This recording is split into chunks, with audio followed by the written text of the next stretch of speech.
आप सभी को राधे राधे, जय श्री कृष्णा। दोस्तों, आंवला नवमी आने वाली है और आंवला नवमी को अक्षय नवमी भी कहा जाता है।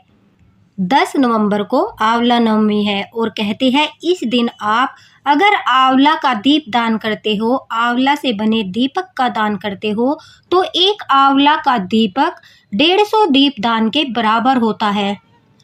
आंवला दीप दान करने से आपके जीवन से सारी कड़वाहट, सारे रोग दूर हो जाते हैं, घर से सारे कलेश दूर हो जाते हैं, साथ ही साथ घर में सुख समृद्धि का वास होता है।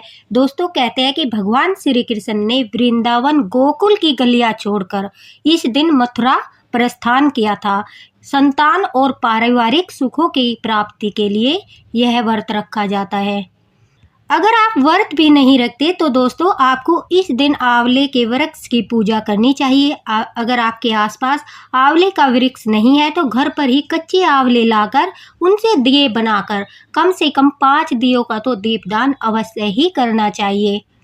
अन्यथा अपने सामर्थ्य के अनुसार जितना आप कर सकते हो, 11 दिए बनाकर या फिर 21 दिए बनाकर आप आंवला दीपदान कर सकते हो। एक आंवले के दीप का अर्थ है यानी 150 दीपदान हमने कर दिया है, उसका फल प्राप्त होता है।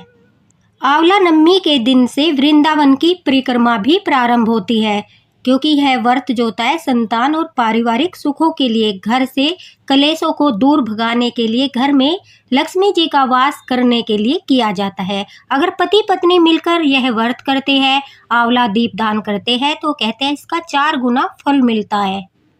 और देखिए, मैं आपको वीडियो में दिखा रही हूँ कि किस प्रकार से आपको आंवला के दीपक बनाने हैं। आप कच्चा आंवला लीजिए, फिर उसमें बीच में से किसी नुकीली चीज़ से जो है थोड़ा सा भाग निकाल दीजिए और आप जितने आंवला दीपक बनाना चाहते हैं उतने आंवला लेकर आप उनसे वह दीपक बना सकते हैं। अच्छे से आप वीडियो में देख सकते हो।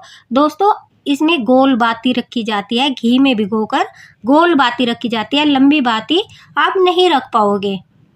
अगर आप 11 दीपक बनाते हो आंवले के, तो आप उसी प्रकार से डिवाइड करके आंवला दीपदान कर सकते हो। जैसे कि मान लीजिए आप 5 दीपदान जो है तुलसी माता के पास आंवले के कर दीजिए, 5 दीपदान जो है आप ठाकुर जी के चरणों में कर दीजिए और एक आंवला जो 11वां आंवले का दीपक है उसका दीपदान आप आकाश के नीचे सभी देवी देवताओं के लिए कर दीजिए। मतलब आप जितने भी दीपक बनाते हो, जितनी आपकी सामर्थ्य है, जितने आप बनाना चाहते हो, और ऐसा बिल्कुल नहीं है कि आपको साथ ही साथ बनाने हैं और एकदम से बनाने हैं। आप धीरे धीरे जब भी आपका समय लगे तब आप बनाकर रख लीजिए और फिर उन दीपों में बत्ती लगाकर उनका दीपदान कर दीजिए। कहते हैं एक आंवले दीपदान का अर्थ है 150 दीपदान। आंवला नवमी के दिन अगर हम यह दीपदान करते हैं तो हमारे घर से सभी क्लेश दूर हो जाते हैं। जो हमारे घर में मानसिक स्थिति होती है, कभी कभी लड़ाई झगड़ों के कारण खराब हो जाती है, तो वो भी सब सही हो जाता है, अच्छा पर्यावरण हो जाता है, सारी नेगेटिव एनर्जी दूर हो जाती है, हमारे घर से सारी नकारात्मक ऊर्जा जो है वो दूर हो जाती है। दोस्तों, नवमी के दिन से आंवला दीपदान करना प्रारंभ हो जाता है और आप पूर्णिमा तक अगर चाहो तो रोज 5 आंवला ठाकुर जी के चरणों में अर्पित कर दीजिए। यानी आंवला नवमी से लेकर पूर्णिमा तक आप आंवला ठाकुर जी के चरणों में अर्पित कीजिए और याद रखिए कि शुक्रवार के दिन आप आंवला जो है ठाकुर जी को नहीं चढ़ाएंगे, न ही आंवले का दीपदान करेंगे। कहते हैं कि उस दिन आंवला का दीपदान करने से जो माता लक्ष्मी है वो प्रसन्न नहीं होती। आंवला नवमी से जुड़ी एक सत्य घटना मैं आपको बताती हूँ। एक कथा के अनुसार जो जगत गुरु थे शंकराचार्य जी, वो भिक्षा मांगने के लिए एक कुटिया के सामने रुके। वहां पर एक जो बूढ़ी औरत थी।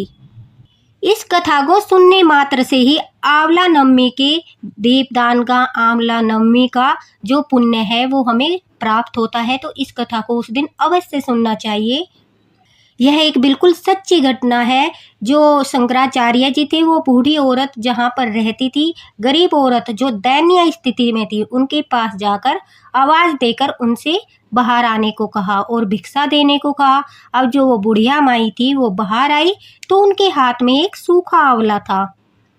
अब वह बोली कि महात्मन, मेरे पास तो एक सूखे आंवले के सिवाय कुछ भी नहीं है, मैं बहुत गरीब हूँ आपको सिर्फ मैं भिक्षा में यह आंवला ही दे सकती हूँ।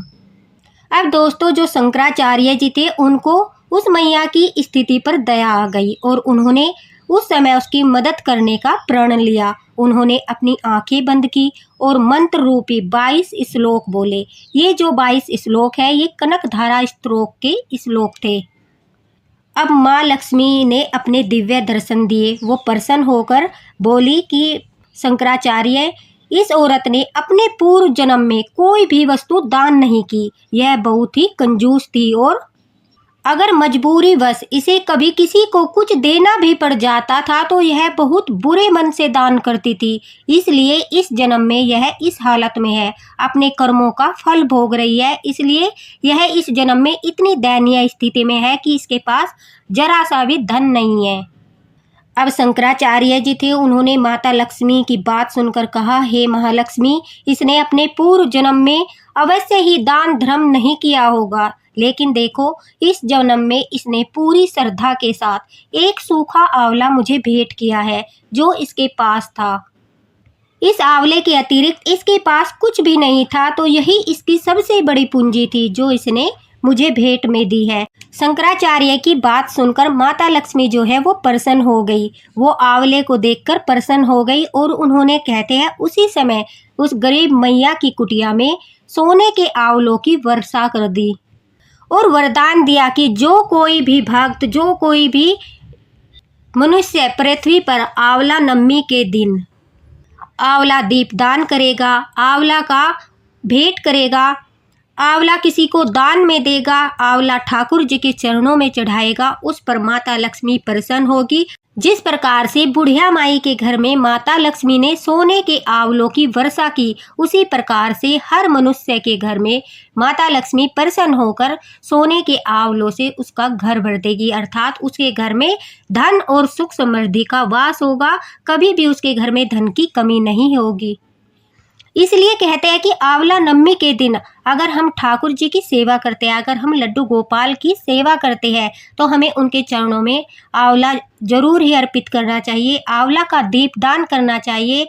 हो सके तो आप मंदिर में भी पंडित जी को आंवला दान में दे सकते हो, यानी उन्हें भेंट कर सकते हो। ऐसा करने से माता लक्ष्मी आंवला नवमी के दिन बहुत अधिक प्रसन्न होती है और आंवला नवमी के दिन से आप रोज पूर्णिमा तक ठाकुर जी को रोज 2, 4 या 5 जितनी आपकी सामर्थ्य है, जितने आप चढ़ा सकते हो, उनके चरणों में आंवला चढ़ाइए और रोज एक आंवला का दीपदान तुलसी माता में जरूर कीजिए। इससे देखना आपके घर की सारी नकारात्मक ऊर्जा दूर हो जाएगी, आपके घर में जो क्लेश है, ग्रह क्लेश है, वो भी दूर होंगे। आपका मन शांत रहेगा, पूजा में अधिक लगेगा, ठाकुर जी की सेवा में लगेगा, जिससे ठाकुर जी और अधिक प्रसन्न होंगे, हमारे लड्डू गोपाल और अधिक प्रसन्न होंगे। आपके किसी के साथ भी जो विवाद है, कहते हैं कि कोर्ट कचहरी होती है, जो विवाद होते हैं, कहते हैं कि आंवला नवमी के दिन अगर हम आंवला का दीप दान करके और माता लक्ष्मी से प्रार्थना करते हैं, भगवान विष्णु से प्रार्थना करते हैं, ठाकुर जी से प्रार्थना करते हैं, तो हमारे वो सब कार्य जो हमारे अटके हुए हैं वो भी सब शीघ्र ही पूर्ण हो जाते हैं। भगवान प्रसन्न होते हैं, हमें आशीर्वाद देते हैं और हमारे जीवन में जितनी भी खटास है वो सब आंवला दीपक की तरह, आंवले के दीपक में जैसे बाती जलती है, उस बाती के साथ वो सारी खटास जल जाती है। इसलिए कहते हैं कि आंवला के दीपक का दीपदान अवश्य करना चाहिए।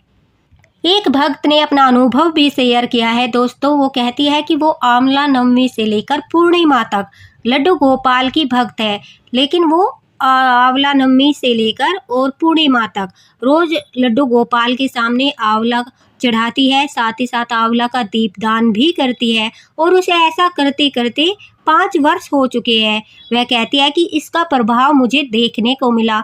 मेरे घर में पहले बहुत अधिक गृह क्लेश होता था, लड़ाई झगड़े होते थे, पारिवारिक जो थे विवाद बहुत अधिक थे, लेकिन जब से मैंने आंवला नवमी मनाना शुरू किया, हालांकि वो कार्तिक स्नान नहीं करती, लेकिन वो कार्तिक स्नान में, कार्तिक मास में ठाकुर जी की सेवा अवश्य करती है और जो जितने भी नियम हैं उन सब नियमों को पूरा करती है। जैसे जो जो अवसर पड़ता है, दीपदान का अवसर आता है, आंवला नवमी का अवसर आता है, तुलसी विवाह का अवसर आता है, पूर्णिमा का अवसर आता है, बहुत सारे अवसर आते हैं कार्तिक मास में। वो कहती है कि वो सारे अवसर पर बड़े नियमों के साथ, बड़े श्रद्धा के साथ और प्रेम के साथ सारे अवसर पर दीपदान भी करती है, पूजा पाठ भी करती है। भले ही वो कार्तिक स्नान नहीं करती हो, लेकिन उसका फल उसे प्राप्त होता है। उसके घर में सुख समृद्धि का वास है, माता लक्ष्मी की कृपा है। और कहती है कि धीरे धीरे जो मन में एक दूसरे के प्रति खटास थे, जो हमारे परिवार में विवाद थे, वो सब भी दूर हो गए। और यह सिर्फ और सिर्फ प्रभाव है तो आंवला नवमी से लेकर पूर्णिमा तक जो आंवला का दीपदान करते हैं उसी का प्रभाव है। तो दोस्तों, अगर आप भी अपने जीवन में सुख शांति चाहते हो, आपके जीवन से खटास को दूर करना चाहते हो, लड़ाई झगड़ों को दूर करना चाहते हो, नेगेटिव एनर्जी को दूर करना चाहते हो, माता लक्ष्मी को प्रसन्न करना चाहते हो, तो देखिए कितना बड़ा अवसर ठाकुर जी ने आप लोगों को दिया है। 10 नवंबर की आंवला नवमी है। आप आंवला नवमी के दिन आंवला से दीपक बनाकर दीपदान कर सकते हैं। तुलसी माता में दीपदान करिए, आकाश के नीचे दीपदान करिए या ठाकुर जी के सामने दीपदान करिए।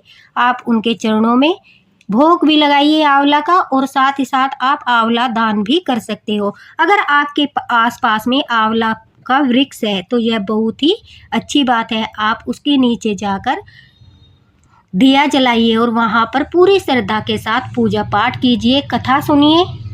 और जो कथा मैंने आपको सुनाई है ये बुढ़िया माई की, यही कथा है आंवला नवमी की। इसे श्रद्धा के साथ सुनिए, फिर देखना आपके ऊपर ठाकुर जी की कृपा अवश्य ही होगी, लड्डू गोपाल की कृपा होगी, माता लक्ष्मी की कृपा होगी।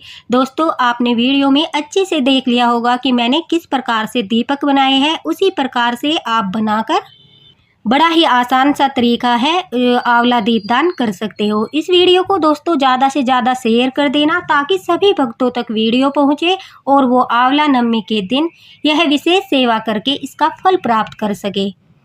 अगर आपको वीडियो पसंद आया हो तो इसे लाइक अवश्य कर दीजिए ताकि मैं इसी प्रकार की वीडियो आप लोगों तक शेयर करती रहूं और आप लोगों का मार्गदर्शन होता रहे। यह ठाकुर जी की मर्जी है कि आप लोगों तक यह वीडियो पहुंचता है, आपका मार्गदर्शन होता है, फिर आप इन नियमों को करते हो, इन उपायों को करते हो और ठाकुर जी की विशेष कृपा प्राप्त करते हो। ये सिर्फ और सिर्फ आपके लड्डू गोपाल की आपके ऊपर कृपा है, क्योंकि वो चाहते हैं कि आप तक सारी जानकारी पहुँचे, आप भी अच्छे तरीके से सब कुछ करके उनकी सेवा करके उनका फल प्राप्त करें। इसी के साथ राधे राधे, हरे कृष्णा। दोस्तों, वीडियो पसंद आया हो तो लाइक अवश्य कर देना और कमेंट बॉक्स में राधे राधे जरूर लिखना।